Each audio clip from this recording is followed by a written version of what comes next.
Igan, magsasagawa ng tigil pasada ang grupong Manibela bilang protesta sa mga pahayag ni Pangulong Bongbong Marcos na tuloy ang Public Transport Modernization Program.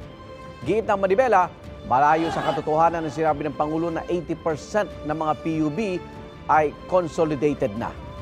Binatikos din ng grupong Piston ang mga pahayag ng Pangulo dahil tila binabaliwala raw ang paghihirap na idinulot ng PTMP sa mga tsuper, operator at commuter. Dinepensahan naman ni Senate President Cheese Escudero ang resolusyon ng Senado para suspendihin ang PTMP.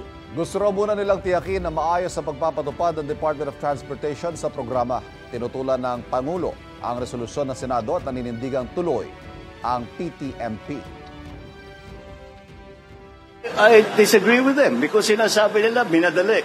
This has been postponed 7 times. And those that have been objecting or have been crying out and been asking for suspension are in the minority.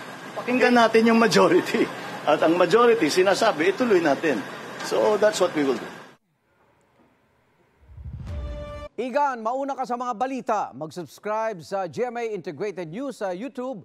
Sa mga kapuso abroad, subaybayan nyo kami sa GMA Pinoy TV at sa www.gmanews.tv.